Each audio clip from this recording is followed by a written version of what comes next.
L'actualité en question, une chronique de Hassan Arab.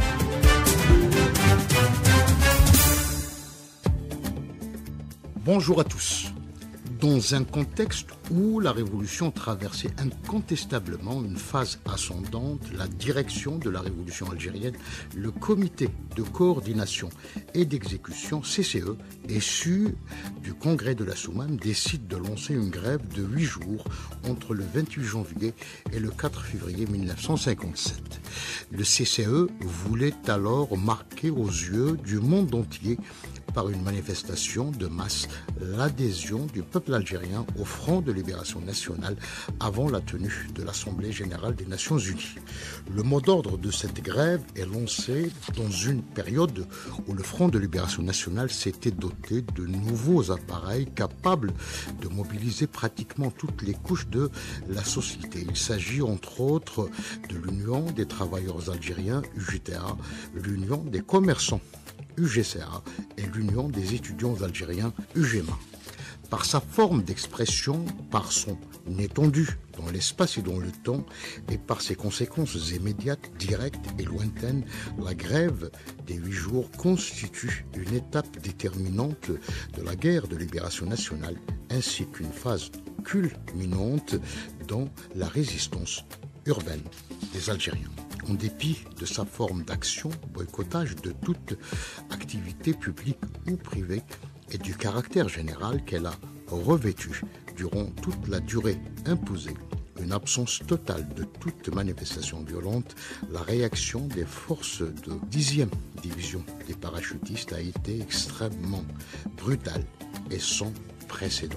Dès le premier jour et dès la première heure, le défoncement des boutiques est constaté dans les villes, notamment à Alger. À partir du 3e jour, l'intervention brutale des parachutistes ne donne lieu qu'à une reprise partielle et passive dans certains secteurs. Jusqu'au bout, donc, la détermination des Algériens est demeurée inébranlable.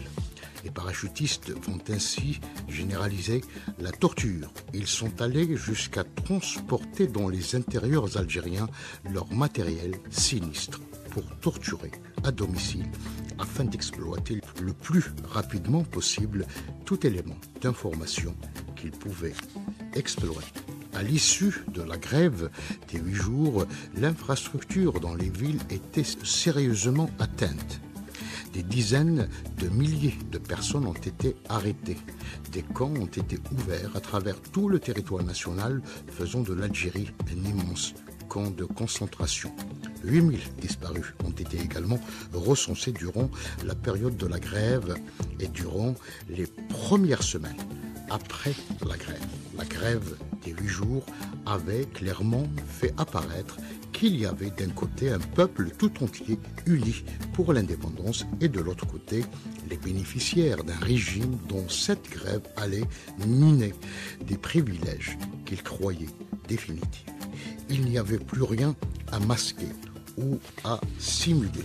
Le peuple algérien avait prouvé par la grève des 8 jours qu'il était derrière le Front de libération nationale.